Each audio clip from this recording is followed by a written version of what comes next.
Alright, today I'm going to be opening up a Wagner Ware griddle that is not a used eBay purchase.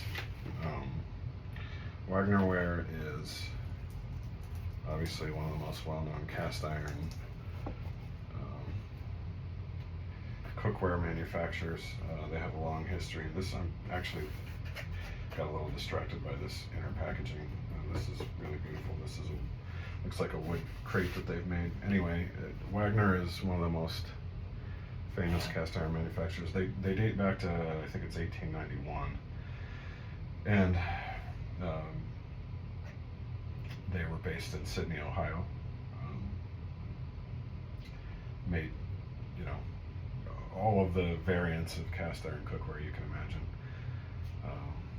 One of which was this griddle. Recently I've discovered that Wagner Ware has been acquired by a group of individuals that have started the process of remaking the original Wagner Ware cast iron cookware. And their first piece off the line is this griddle. I say line.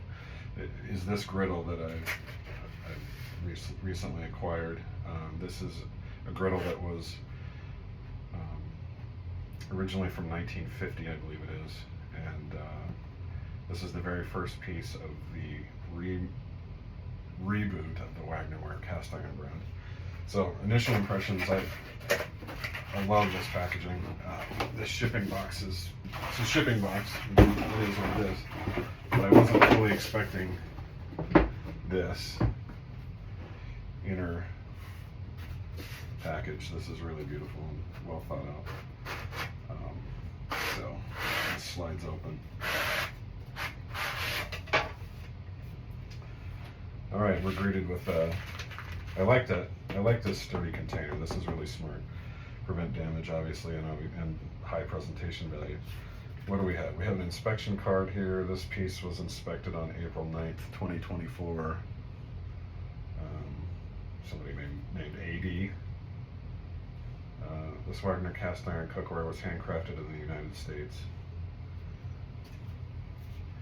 And then we have care of cast iron directions and seasoning instructions.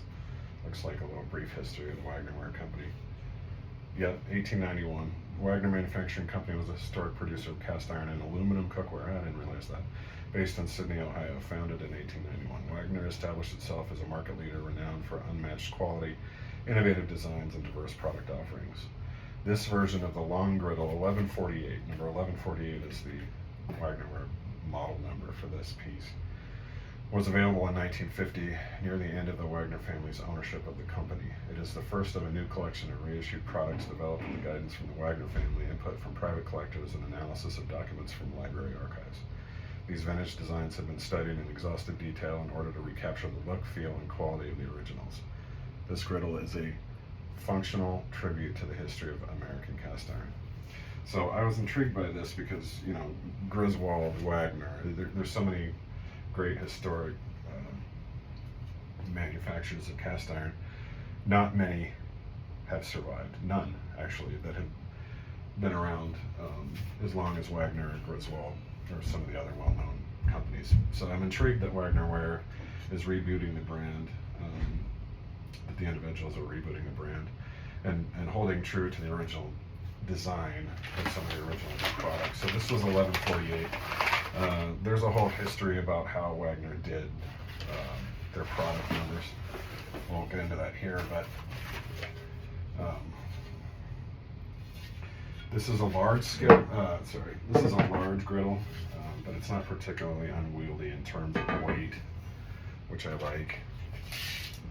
What do we got? We got about 9 3/4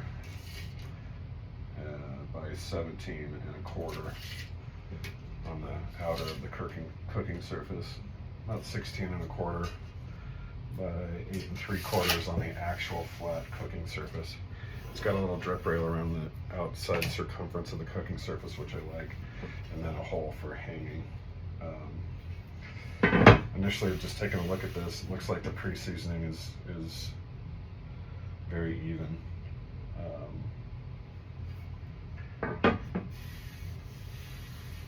It's not glass smooth, but Griddles usually aren't, like the skillets. Underneath we have the traditional Wagner Ware Sydney, Ohio logo. This is a utility griddle 1148A. Alright, so the way that they are doing, this is an exact duplicate. If you found an 1148 from 1950, it would look identical to this. So one of the things that they're doing on this reboot is they're establishing a casting number that indicates the original year of a manufactured piece like this and then the manufacturing date of the current piece. So 1950, 2023 is the significance of the 50/23 casting into this piece. This will be used heavily. I have quite a bit of, I'll call it antique or vintage cast iron from the major manufacturers and some smaller manufacturers, and I use them. I do use them, but I'm kind of also started collecting some of the newer manufacturers like Smithy, Field. Blanking out the other one that I've been collecting lately, but anyway, I don't feel bad about using, not necessarily abusing, but using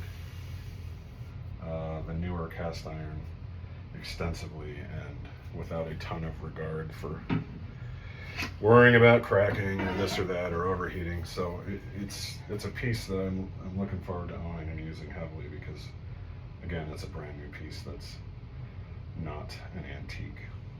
So one of the things I wanted to do, this is a machinist straight edge.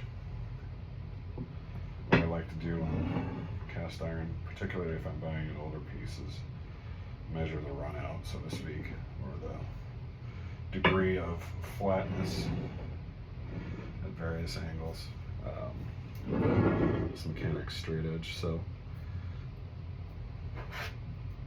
looking here at the 12 o'clock position, this is a 0.005 inch or 0.127 millimeter feeler gauge. You can't get it underneath between the edge of the piece and the straight edge, so that's a good sign. I mean, just by feel, this piece is completely flat.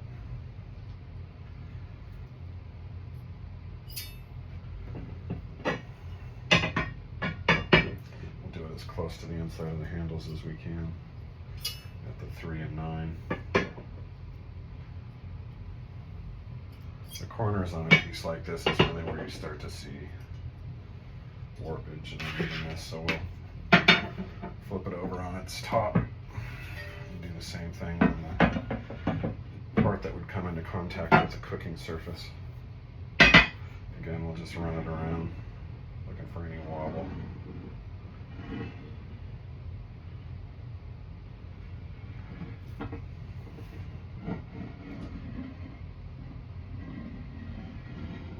I feel there's zero wobble in this. And we'll just take the feeler gauge to it and see if there's any gaps at the key points. 12 and 6, 3 and 9. We'll call that 2 and 8. 10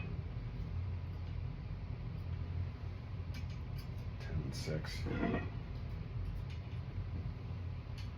Yeah, this looks like a very high quality item here in terms of flatness.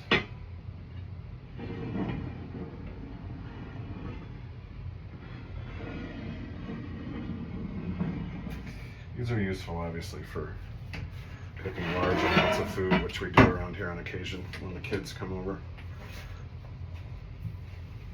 One of the other things I like to do is just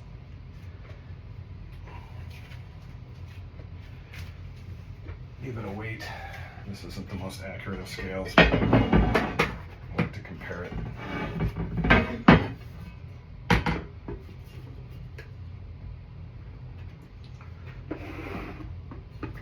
Of course, the thing timed out,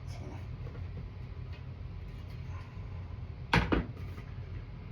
This is weighing in at 10 pounds.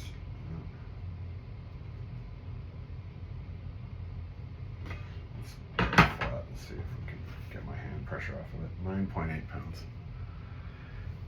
So, not an insignificant piece of iron here. Obviously, the field test we knew would be successful based on what the machinist straight edge told us.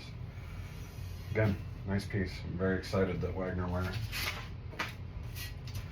is starting to come back as a company. This is one of my favorites. They were around pretty much the longest in terms of the original. I think the early 90s was when they finally went out of business. They had acquired Griswold and several other brands over the years, dating back to 1891. So, very pleased with this purchase. This will be used quite a bit in the kitchen. Thanks for watching.